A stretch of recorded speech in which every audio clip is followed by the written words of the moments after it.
The scene features a funeral director, Elliot Deacon, who owns a funeral home.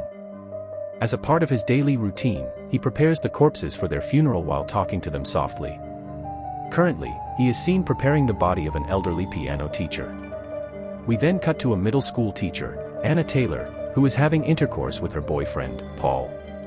Despite the romantic setting, she doesn't seem to be enjoying it at all.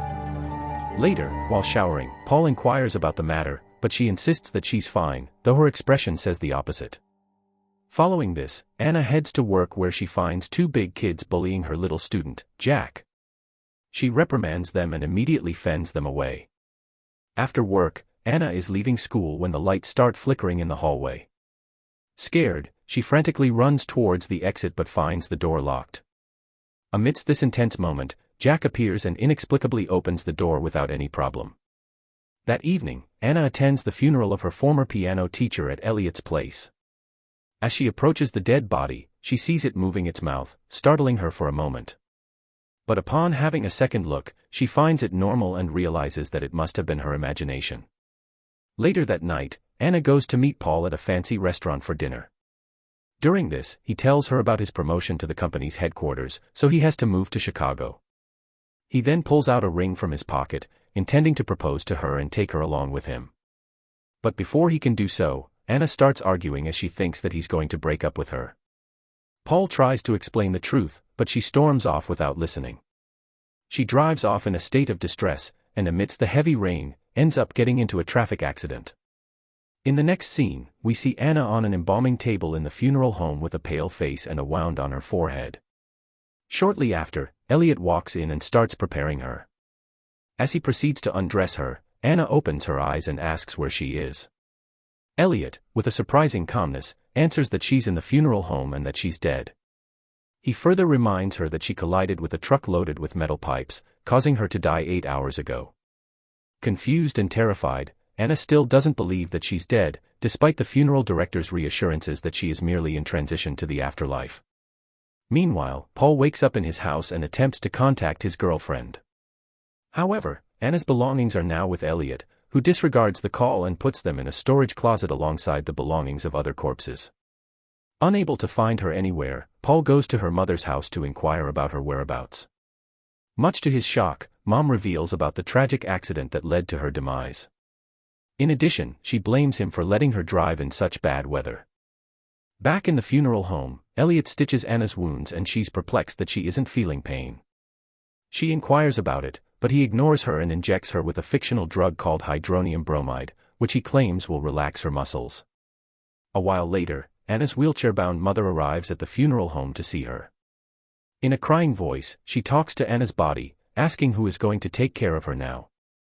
Before departing, she asks Elliot to turn her hair to its natural color, brown. Later on, Anna wakes up to find her alone in the room. She musters up enough strength and sits in an upright position. She then walks up to the landline phone, but it isn't working. Just then, Paul shows up in the funeral home and requests Elliot to let him see his girlfriend. Despite his desperation, the funeral director doesn't let him in because he has no legal ties to her. Hearing Paul's voice, Anna screams and pounds on the door, but her efforts go unnoticed. Paul then goes to the police station to meet his friend, Tom, in hopes that he can do something to let him inside the funeral home. However, another police officer informs him that Tom has gone for his patrol duty and will be back soon. Until that time, Paul enters the police impound and sits inside Anna's wrecked car. During this, he has a vision of his girlfriend, which is suddenly interrupted by Tom's hand. Paul implores him to do something to facilitate his entry to see Anna, but the latter is helpless in this regard.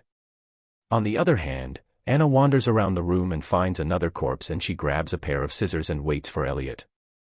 As soon as he walks in, she threatens to kill him, but the latter looks unfazed. He claims that she is incapable of harming him because she's already dead. Anna argues, questioning how she is able to talk to him if she's dead.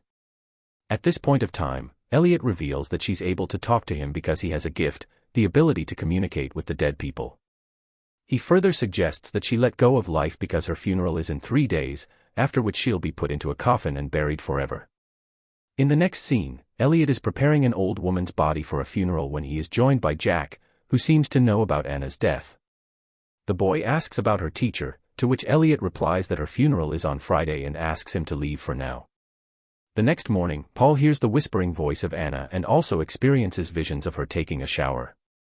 However, he soon snaps out of his sleep, realizing that it was just a dream.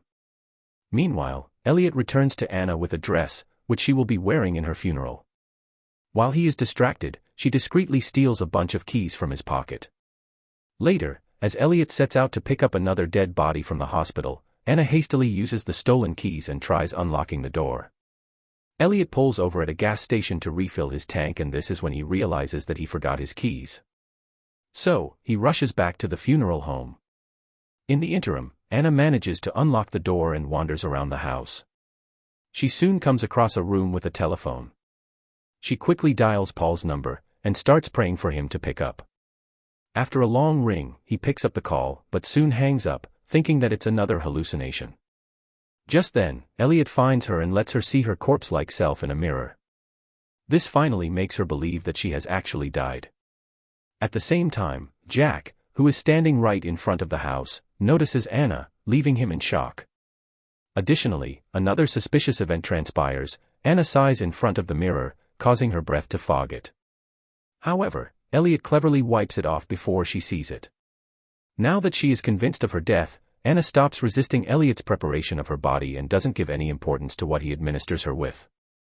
On the following day, Paul goes to Anna's school to collect her belongings. When he's about to leave, he is greeted by Jack, who tells him that he saw Anna in the funeral home wearing a red dress yesterday. Paul doesn't believe in him and asserts that she is dead. But when the boy claims that he doesn't love her enough, Paul becomes so angry that he slaps him in front of everyone. At the funeral home, a police officer arrives to see the dead body of his brother, who is kept in the same room as Anna. He then asks Elliot to leave him alone with his brother for a few minutes. As the funeral director leaves, the officer's true intention becomes apparent as he approaches Anna's naked body. But just when he's on the verge of touching her, Elliot walks in and asks him to leave. Afterwards, Jack revisits the funeral home and confides in Elliot about what he saw the other day. In response, Elliot calmly replies that they both share the same ability to communicate with deceased individuals. On his way home, Paul suddenly recalls the red dress Anna wore in the morning before she died. This raises his suspicion that his girlfriend might still be alive. He rushes to the funeral home, demanding to see her, but Elliot refuses. This time, Paul ignores him and breaks in, calling out for Anna. He continues searching for her until the funeral director threatens to summon the police. Paul then goes to the police station and tells Tom that his girlfriend is still alive. He further speculates that Anna has been sedated with some high dose of drugs, slowing down her heartbeat to the lowest point. However, his friend doesn't believe in him as he doesn't have any evidence to back up his claim. Later on, Elliot dresses Anna with her funeral attire while the two have some deep conversation. She confesses that she was never happy with her life and wasn't able to love Paul wholeheartedly. However, now, she regrets everything. The scene then cuts to the day of the funeral, where Elliot places Anna in the coffin. As he prepares to inject her with another dose of drugs, she asks to see herself for one last time. He then holds up a small mirror, and while she stares at herself, she notices her breath condensing on the glass. This makes her realize that Elliot has been lying to her the entire time and that she isn't dead yet. In a state of panic, she tries to fight, but Elliot administers the drugs, rendering her unconscious. Later, everyone gathers in the funeral hall to pay their final respects to Anna. A short while later, Paul also shows up and places the engagement ring on her finger. During this time, her lips and eyelids move slightly, which makes Elliot nervous, so he quickly decides to close the coffin. After Anna's body is buried in a graveyard, the devastated Paul starts drinking heavily. He is then approached by Elliot, the funeral director, whom Paul blames for burying Anna alive. In response, Elliot cryptically suggests that Paul might be right and tells him to go check for himself. Infuriated, Paul reacts aggressively, but before he can attack, Elliot warns him that he doesn't have much time left. Feeling the urgency, Paul rushes to the graveyard, driving at full speed. Meanwhile, inside the coffin, Anna wakes up and begins to panic, frantically screaming for help as her oxygen runs out.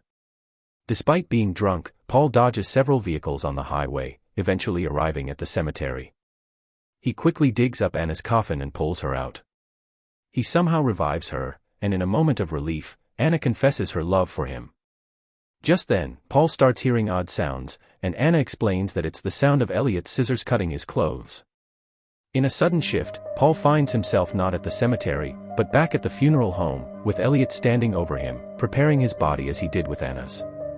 Elliot then reveals to Paul that he never made it to the cemetery because he died in a car accident on the way. Shocked, Paul insists that he is still alive, but his protests are silenced when Elliot inserts an embalming trocar deep into his torso, confirming his death. Before you go, here's a twisty thought: if you had the power to bring back one of them, who would it be, the girl or the boy? Drop your answer and why in the comments. Can't wait to see who you'd save. Thanks for watching. Like and support us.